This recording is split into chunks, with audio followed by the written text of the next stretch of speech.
weren't available last week. Yeah, making progress in that area. So Randall Leal is looking better, looking stronger. As is Peglo. Peglo has been integrated into more team training this week. As I told you at the end of last week, I thought he looked good as well. So I'm hopeful for both those guys. We'll see where it is tomorrow exactly, but both those guys have made progress, and everyone else remains fit and healthy.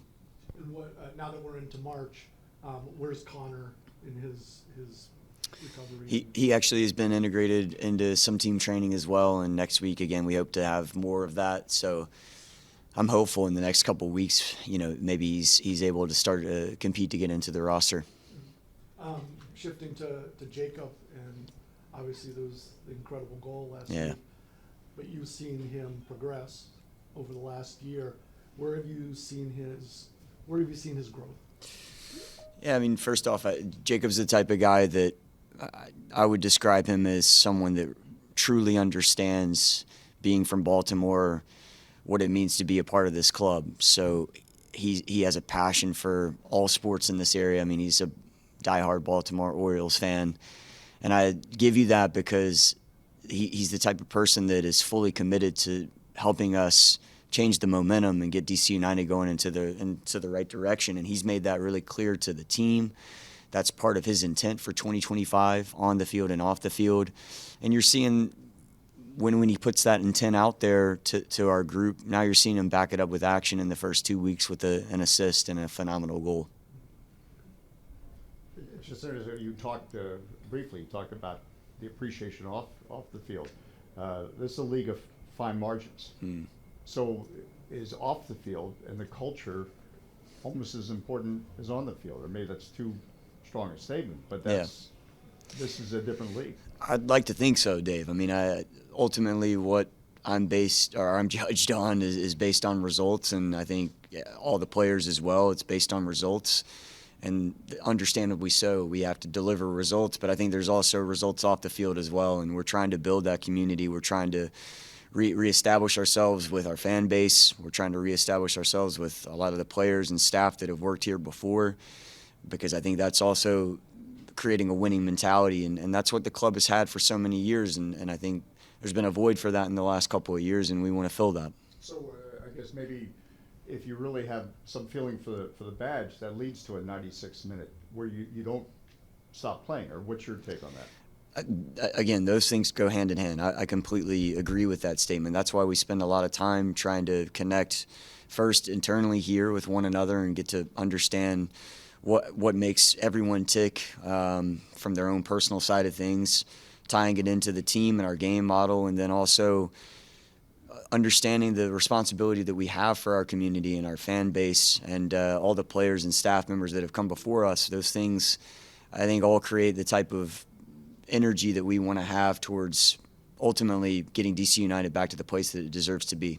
It's really a lot of encouragement. But what are you trying to clean up? Because you probably feel like you left points over the first 2 weeks. Yeah, we absolutely. The first 2 weeks we did not fulfill what we needed to in terms of the expectation that we have for this year. And many things were done right this past week. More things were done right than were done wrong, but the things that were done in an incorrect way or that were negatives on the night, we have to correct, and we also have to stop making the same type of mistakes, So this has been a lot of the conversation, and it hasn't come from me. It's come from the players. They readily identify that and have worked very hard this week and every week to try to continue to move things in the right direction. What were your conversations like with Jacob? He started the opener because largely Stroud was hurt. Yeah. And then Stroud comes back. Jacob had that nice assist in the opener. So how do you finesse that? How do you tell him, look, Jared's healthy now, we're going back to him. Yeah. We need you, but this is the decision I made. Just try. I do this with any player that potentially is competing for a starting position. I try to be really honest with them, give them exactly what my point of view is.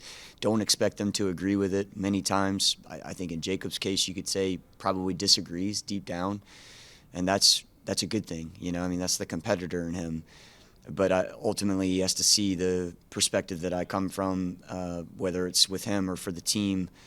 I'm going to always put the team's agenda first. And, I think Jacob's someone that he does have a broader perspective. So he has the maturity to see that, even if, again, he disagrees with it. He wants to start and play every single minute. But having that conversation directly with him. Yeah, I don't mind letting the players in on exactly what I'm thinking so that they can see my perspective as well. And one for me, we return to Audi Field again this weekend. You got a taste of it in the home opener, but can you talk to us a little bit about the energy that the fans bring at Audi Field?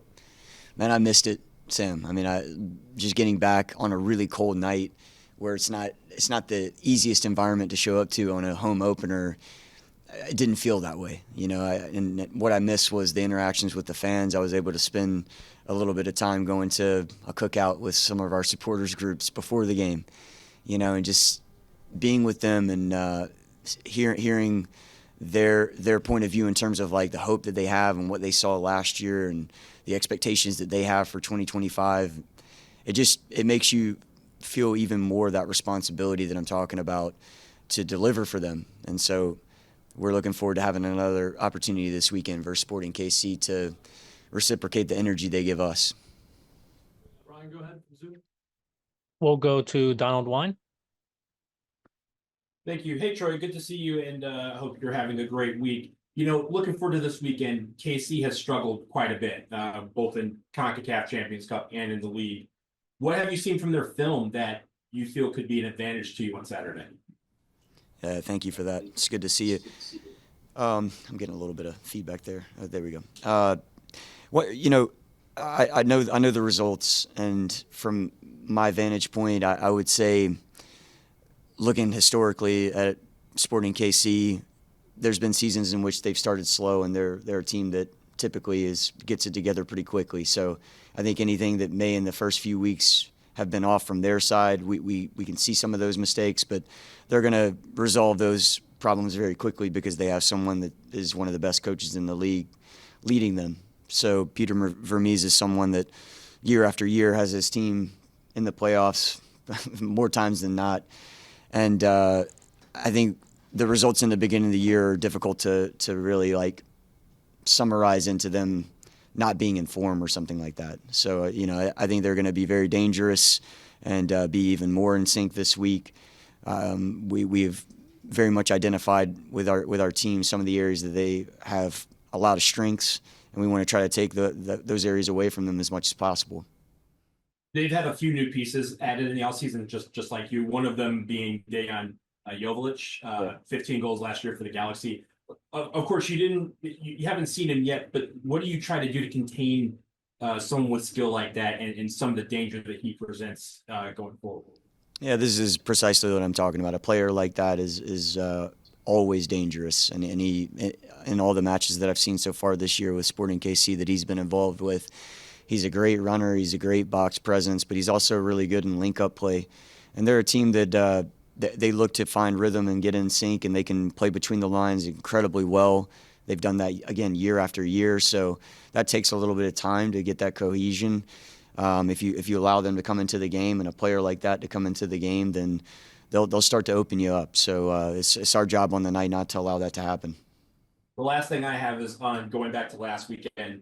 The word around Jacob Murrell's equalizer, at least amongst the fans, has been the word Puskas, the Puskas Award, which is given out for the best goal. First of all, just rate that goal, and how cool is it to kind of have a guy of that stature who's had great work rate finally get something that everyone dreams of.